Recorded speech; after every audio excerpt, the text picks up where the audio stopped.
Have you ever been nervous about going to a parent teacher conference? Stick around because today I'm going to share with you a parent teacher conference guide that you can use to get the most out of your parent teacher conference.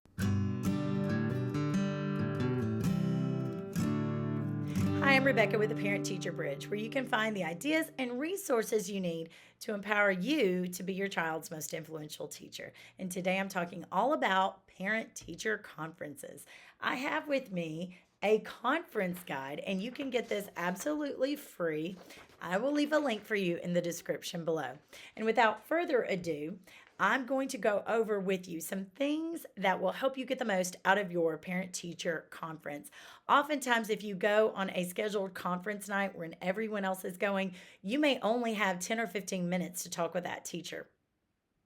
And one of the problems that I see occur is that people get off schedule. And then it gets to be 7 o'clock at night, and the principal comes over the intercom and says everyone has to go. So, the first thing I'm going to let you know is to stay on topic and don't vent for too long. If you bring your thoughts written out with you, that's one of the best things that you can do to stay on topic. And remember that if the scheduled conference night is not enough for you, you are allowed to request a conference at a later date. Maybe a time during a teacher's planning time, maybe a time before or after school. The only thing I would recommend is that you show the teacher common courtesy by asking to have it scheduled and not just popping in whenever you like. Teachers normally don't like that. But it also gives your child's teacher a chance to prepare and pull anything that they may need to show you or discuss at the conference. So let's talk about having your thoughts written out. In this conference guide, it says, bring your thoughts written out. Write out your thoughts according to this guide and bring 2 copies. That's right. Maybe you don't get through it all in that 10 or 15-minute period. Maybe you're worried that the teacher's not writing everything down that you think she needs to remember. If you bring 2 copies, you can leave one there for your child's teacher. You can have a copy for yourself to look at if you get nervous. Sometimes parent teacher conferences can be incredibly emotional. Sometimes people get upset and angry. Sometimes people are just nervous. Sometimes people are crying. And I don't say that to scare you. Most of the conferences I've had before are not like that. But I can also tell you that most of the conferences I have had, the parents really weren't all that prepared. And the teachers were definitely more prepared than the parent. Okay, the next thing is to thank the teacher. Now, I realize some of you may be meeting with the teacher because you are incredibly disappointed in the teacher. But if you can't think of anything good to thank the teacher for, at least acknowledge that the teacher has a hard job because she does or he does. You can say something like, I really appreciate how you are making sure that little Johnny is coming home with all of his items, or that you make sure that you are signing off in his planner every Friday, or I really like that you do this, something like that. Or you can say, I know that you have a hard job, but there are some concerns that I have. Something like that, even if you don't want to thank them. All right, the next element of your parent teacher conference should be to tell the teacher. And all that means is to appropriately communicate to the teacher something about your child. Oftentimes, there are things that our kids come home and tell us about what happened, or what they think happened, or how they feel about something that happened at school, and they did not share that with their teacher. That's up to you, the parent, to let your child's teacher know. I've had parents tell me when I was a classroom teacher, he likes your class, he just needs a little bit more assurance that you do like him. I don't know. I wasn't mistreating the child or anything. It's just this child's personality wanted to have a little bit more assurance that I did like him as a student. And having that feedback helped me. They said it in a kind way, they said it in a respectful way. So if your child is really, really thrilled with his teacher and there's something positive this teacher is doing, tell that teacher, because that teacher needs encouragement to continue doing those positive things. If there's something that is upsetting to your child's teacher, be sure you let them know that too. Recently, I was talking to a mom whose child really wanted to do well on a quiz, but the teacher did not do a good job in letting the students know what the quiz was going to be like. It was a math quiz, and the mom, had the daughter practice for it. She practiced example problems and everything, but she didn't realize that it was actually a completely word problem test. And they had not done any word problems, they'd just done problems with numbers. And so that child it felt incredibly defeated. She had studied for this test, she had thought she prepared for it and felt incredibly defeated. So make sure you communicate and tell the teacher. Okay, the last part is to ask the teacher. Now, I'm going to give you some really, really important things to ask the teacher, but there are going to be some things that are specific to you and your child's situation. If you're worried about reading and your child is in lower level elementary school, you definitely want to find out what can the teacher give for extra practice. How does the teacher assess what reading level the child is on? Have the teacher show you what that process looks like so that you can mimic it at home and you know what you can do to raise your child's reading level.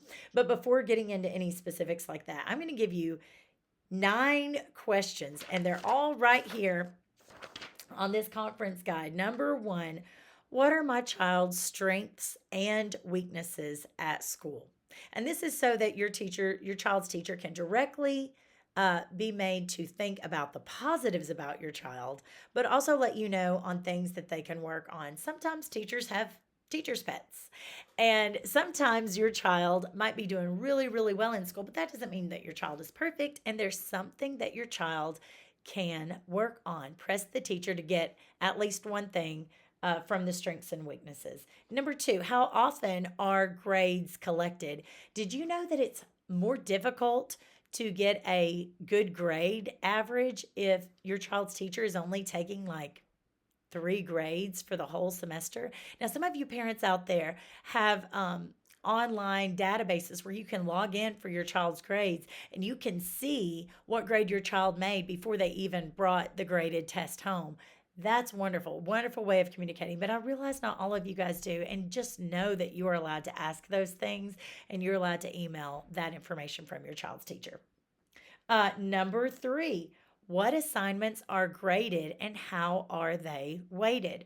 When I taught younger children in school, I might call something a quiz, I might call something a test, and they weren't allowed to get help on it. But at the younger age level, younger grade levels, I did not weigh those tests heavily. They counted just the same as any other assignment. But in teaching middle school, I might have graded the test, and the tests were that much more important. They were weighted 3 times as much, and the quizzes were rated 2 times as much. Find out how that works. That math matters for you. Okay, number 4, when are the tests and quizzes? Are they like every Friday? Will you know ahead of time? Um, and what format are the tests? Are they multiple choice, short answer, true, false, word problem? Ask and you shall receive. And your child's teacher needs to know. She at least needs to have some sort of an idea on what it will be like.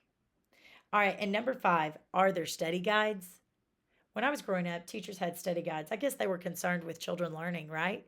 Uh, but study guides are incredibly helpful because here you're hand delivering something to the children saying, you need to know this stuff to do well on the test. Okay, I can do that. A lot of grown up tests that people take for their jobs have study guides, they have entire books that you can study to do well on the test. So, what's wrong with a study guide? But if your child's teacher does not have a study guide, at least ask for a website reference or a textbook page reference so that you can have some material to help prepare your child.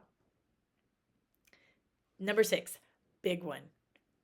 Big one, especially if you are trying to work with your child at home or investing money in a tutor. Ask your child's teacher for their pacing guide or their scope and a sequence or their syllabus.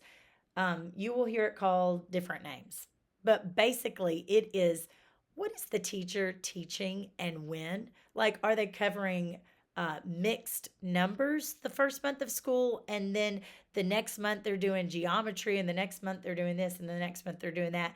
The teacher should have some general idea. I'm not saying by the day know exactly what lesson you're doing by the day, because a teacher needs flexibility, but that teacher needs to know what's being covered.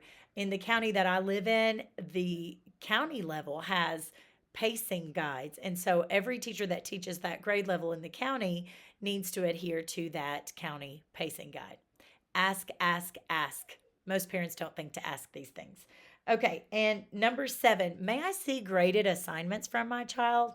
Now, when I was a teacher, I think one of the best things that I did was every week I sent home the child's graded papers. I had a mailbox. I had every child had a slot in that mailbox, and I sorted my papers, and one day a week I would staple those papers. I would stamp it for a parent signature, so the parent saw every week, not just grades. That's what you see when your child's school has like an online database.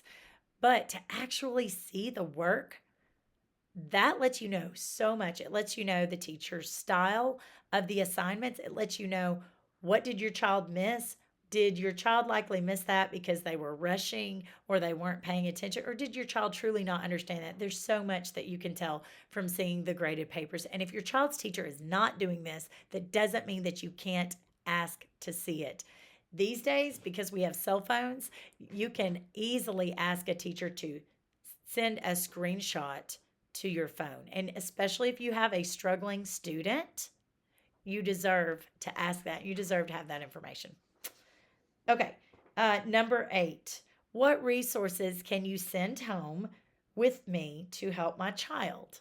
That is textbooks, online accounts. Sometimes schools will get an online license to a particular learning website, and your child has a password and a login, things like that that you can do to help your child get extra practice on the weekends. All of that's helpful. Ask for those. And then number 9, this is a big one. What is the best way to contact you? Sadly, in my tutoring experience, I've had some parents who say, I emailed the teacher and I haven't heard from her yet. 20 years ago, when email was kind of newer for some teachers, and you had some older teachers who were on their way out, or schools that didn't have good internet connection, I can kind of excuse that. But in this day and age, your child needs to have a teacher who will respond to an email at least within a 24-hour period if it is during the week. Now, don't go crazy on your child's teacher. If you send an email out at 10 p.m., don't expect a response right away. But do give at least 24 hours during the school week. But I do know there are teachers out here not doing that. So ask your child's teacher, what is the best way to contact her or him? And they may say that it's their cell phone. They may say that it's a text, whatever. And save that communication and make use of that. If you're not hearing back from your child's teacher, you need to show up at the school or get in contact with the principal. Okay, so I hope these things helped you. Please let me know if they did. I'm going to leave a link in the description below where you can get your own copy of this conference guide. I hope it helps you. And remember, parents, you are your child's most influential teacher.